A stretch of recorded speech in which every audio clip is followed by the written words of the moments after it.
पांच बहुओं का ढाबा। गांव का जीवन हमेशा से ही कहानियों और घटनाओं से भरा रहता है।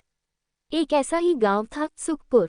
गांव छोटा था, लेकिन इसकी खासियत थी वहां के लोग, जो मेहनती और जिंदादिल थे। उसी गांव के किनारे एक पुराना ढाबा था, जिसे लोग चौधरी का ढाबा कहते थे। ये ढाबा कभी गांव के लिए गर्व का कारण हुआ करता था, पर अब वह ढाबा टूटे हुए छप्पर, धूल से भरी मेजों और वीरांगी से घिरा था।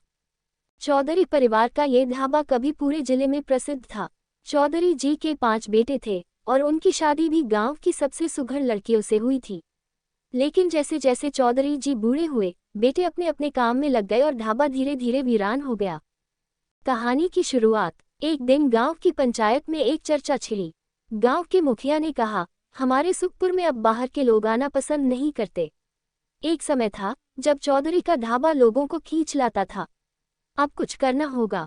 चौधरी जी की 5 बहुएं सुनीता, रमा, गीता, सीमा और पूजा ये बात सुन रही थी। सुनीता, जो सबसे बड़ी और समझदार थी, बोली, हम इस ढाबे को फिर से जिंदा करेंगे। बाकी बहुएं थोड़ी हैरान थीं। रमा बोली, पर यह कैसे संभव होगा? हमारे पास तो अनुभव भी नहीं है। गीता, जो खाने पीने की शौकीन थी, बोली, अगर हम सब मिलकर काम करें तो कुछ भी असंभव नहीं। शुरुआत की तैयारी। अगले दिन से ही 5 बहुओं ने ढाबे को सुधारने का काम शुरू कर दिया। सबसे पहले उन्होंने ढाबे की सफाई की, टूटी कुर्सियों को ठीक किया, नए छप्पर डलवाए और दीवारों पर रंग किया। पूजा, जो सजावट में माहिर थी, उसने ढाबे को रंग बिरंगे फूलों और दियों से सजाया। सीमा ने गांव के कुम्हार से मिट्टी के बर्तन और गांव की अनूठी चीजें लाकर ढाबे को एक पारंपरिक रूप दिया। अलग अलग जिम्मेदारियां। 5 बहुओं ने ढाबे को चलाने के लिए जिम्मेदारियां बांटी। सुनीता, प्रबंधन का काम देखती। रमा, ग्राहकों से बात करती और उनकी पसंद नापसंद जानती। गीता, खाना बनाने की जिम्मेदारी संभालती। सीमा, सफाई और सजावट का ख्याल रखती।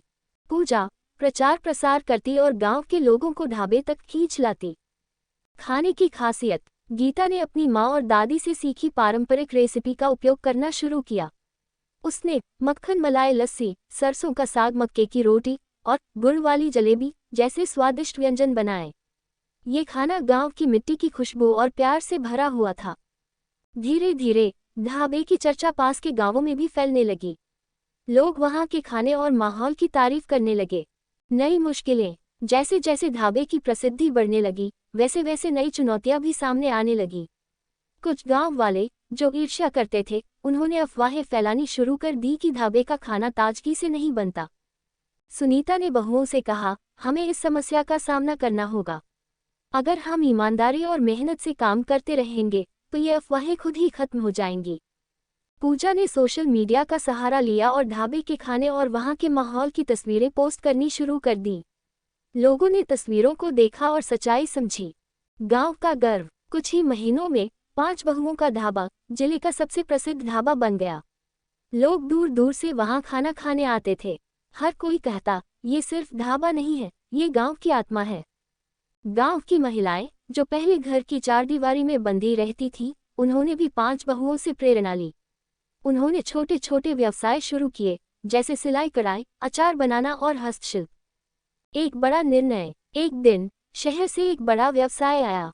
उसने बहुओं को ढाबा बेचने का प्रस्ताव दिया और बड़ी रकम देने का वादा किया। लेकिन सुनीता ने कहा, यह ढाबा सिर्फ एक व्यवसाय नहीं है, ये हमारी मेहनत, प्यार और गांव की पहचान है। इसे हम किसी कीमत पर नहीं बेच सकते। समापन। आज 5 बहुओं का ढाबा न सिर्फ सुखपुर बल्कि पूरे जिले का गर्व है। बहुओं की मेहनत और एकता ने ये साबित कर दिया कि अगर महिलाएं ठान लें तो वे किसी भी कठिनाई का सामना कर सकती हैं। गांव के लोग गर्व से कहते हैं, ये ढाबा नहीं, हमारे सपनों की कहानी है।